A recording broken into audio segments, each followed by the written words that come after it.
ago during a table topics workshop. Someone gave me the table topic of why a pet rock is the best pet.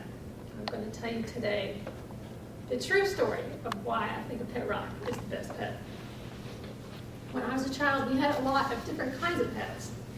And the first pet that I remember was a little dog named Sammy. And we had this dog for a few months. I think I only have one picture of Sammy. After a few months, my parents had raked all the leaves very carefully out of the backyard into a big plastic bag and put it at the side of the house for the trash men to pick up. Sammy came along, bit a hole in the bag, and dragged it all over the yard for my parents to pick up again. That was the end of the dog. Sad day. So we got some fish. Big 50-gallon tank. And as fish will have it, sometimes they end up swimming upside down. And one day we were cleaning the tank, and a fish jumped out, and we didn't realize it until it was too late. So, another sad day for the kids. We had mice. Lots of mice, because mice have babies. My brother would take them to school, where he'd feed them to the snakes at school. I had a hard time with that. My brother was okay, but I had a hard time. Then we had rabbits. We had all kinds of pets. Turtles and rabbits. We had 2 rabbits. We thought they were both boys, so we let them loose in the backyard. Next thing you know, tons of rabbits. We were thrilled because we had all these pets. How could they possibly get rid of all these pets? Well, my uncle came to visit. Soon after he came to visit, we had something unique for dinner one night. And after dinner, they told us that it was Henrietta, our pet rabbit. That was the saddest day of all. I never wanted another pet after that, except a pet rock. And that is the true story why pet rock is the best pet of all.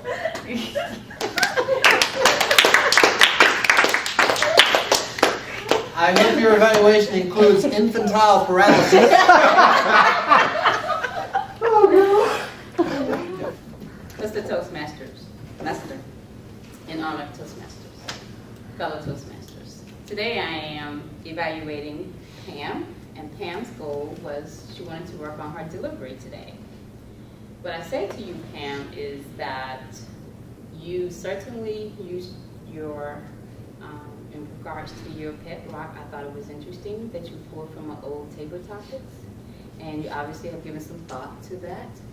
And one of the things that Pam and I discussed was that in some previous feedback that she was told that sometimes her speech sounded rehearsed.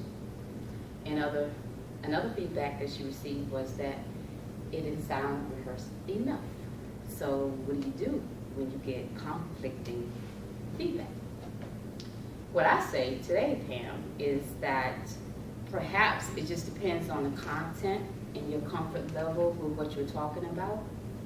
And since you were talking about a subject that you obviously was very near and dear to your heart, it didn't sound rehearsed, nor did it sound like you needed to have rehearsed.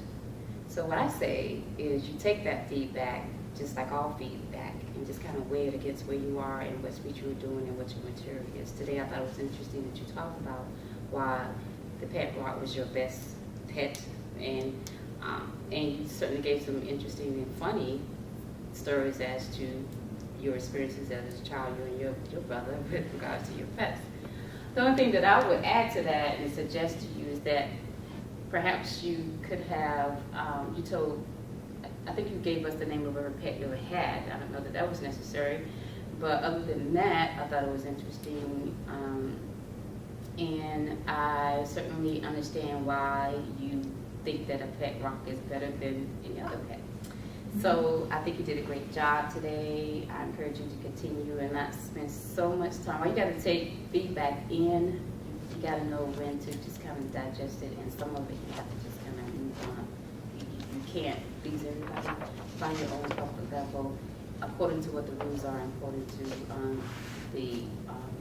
the competent book that you're going by, you have to do that. But when you have too competent feedback, what do you do with that? I say just based on today, as I said, it just depends probably on your own personal comfort level on your subject matter and your ability to talk about what you want to talk about. So thank you, and look forward to your next week.